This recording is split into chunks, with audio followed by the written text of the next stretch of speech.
कवि सम्मेलन देख देख के घर की शीला देवी को शेर व शायरी का बुखार चढ़ गया था। अब वो सीधे मुंह किसी को जवाब ही नहीं देती थी।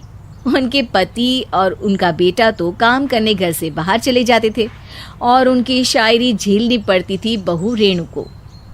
अब सास बोलती नहीं, अर्ज करती थी, संदूक पे रखी संदूक, संदूक में रखे झुमके, बहू झुमके निकाल के दे मेरे, कहाँ लगा रही है ठुमके।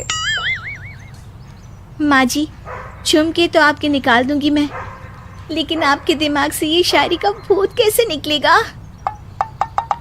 छोटे लोग नहीं समझेंगे, शायरी है शौक बड़ा, तू अपने काम से काम रख, मेरे काम में मत टांग अड़ा। शौक अलग बात है, लेकिन हर चीज में अपना शौक डाल देने से जग हंसाई हो सकती है सासू माँ। अरे मैं हूँ एक नंबर कलाकार, कोई ऐसी वैसी बला नहीं, तुम घर के कामों में उलझी, समझोगी मेरी कला नहीं। ठीक है माँ जी, आप नहीं समझती तो कोई बात नहीं, लाओ मैं आपके झुमके ही निकाल कर दे देती हूँ। बहू सास के झुमके निकाल कर देती है और वहाँ से चली जाती है। शाम को बहू अपने पति से शिकायत करती है, सुनिए जी, आप माँ को कुछ समझाते क्यों नहीं? अरे क्या समझाना है माँ को? अरे अपनी शायरी थोड़ी कम करे ना। अरे तुमको उनकी शायरी से क्या दिक्कत है? अरे मुझे नहीं, पर पड़ोस में सब लोग हंसते हैं, कहते हैं बुढ़ापे में लोग सठिया जाते हैं, लेकिन शीला जी तो शायर हो गई हैं। अरे लोगों का काम है कहना, लोगों की बातों का क्या टेंशन लेना। अरे वाह, मैंने भी शेर कह दिया, वाह वाह वाह वाह। देख लो, तुमसे किसी ने कहा नहीं और तुम्हारे सामने कोई माँ की बुराई नहीं करता तो तुमको फर्क नहीं पड़ रहा। अरे तुम खामखा की बात का बतंगड़ बना रही हो। चलो चाय बना कर ले आओ मेरे लिए, साथ पियेंगे, कोई ढंग की बातें करेंगे। रेणु चाय बनाने लगती है। पहले वो अपने पति को चाय देती है, फिर सास को और आखिर में अपने ससुर को। लेकिन वो देखती है कि ससुर जी कुछ परेशान से हैं।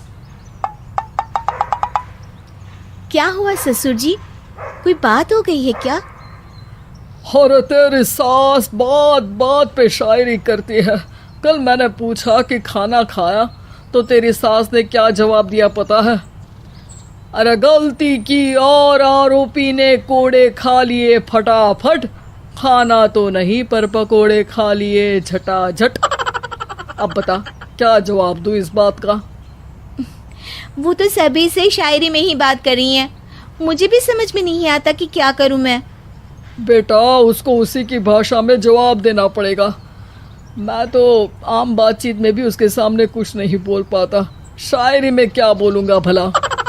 ससुर ने जैसे ही कहा कि उसको उसी की भाषा में जवाब देना पड़ेगा, बहू को ये बात जच गई।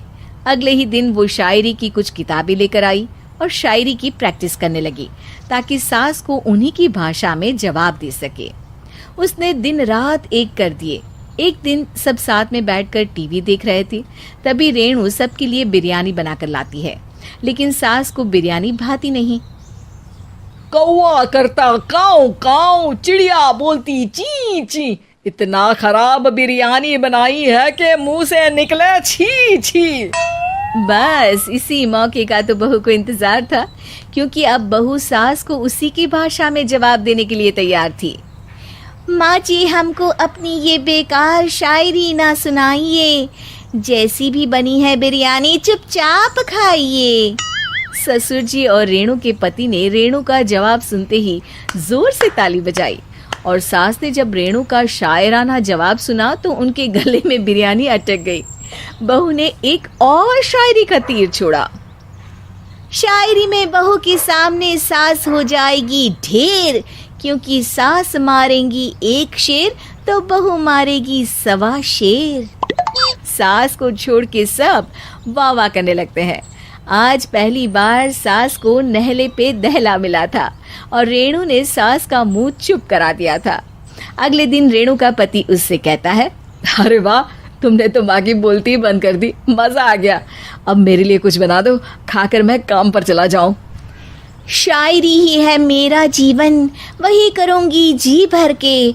नौकरानी रख लो कोई, काम नहीं करूँगी मैं घर के। अरे तुम क्या माँ जैसी हरकतें करने लगी, सीधे सीधे बात करो ना। हो गई कल शायरी, रोज थोड़ी ना करोगी। शीशी भरी गुलाब की पत्थर पे फोड़ दो, जो मुझे शायरी से रोके उसके कान मरोड़ दो। पति घबराकर वहां से चला जाता है और बाहर उसके पिताजी के पास जाकर बैठ जाता है। दोनों अपनी बीवियों की शायरी से परेशान है।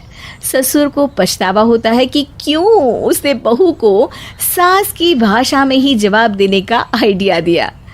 अब तो घर में दो दो शायर हैं। दोनों एक साथ दुखी स्वर में कहते हैं, हम दोनों की ही बीवियां जब से शायर हो गई है, क्या बताएं, जिंदगी एक फटा हुआ टायर हो गई है।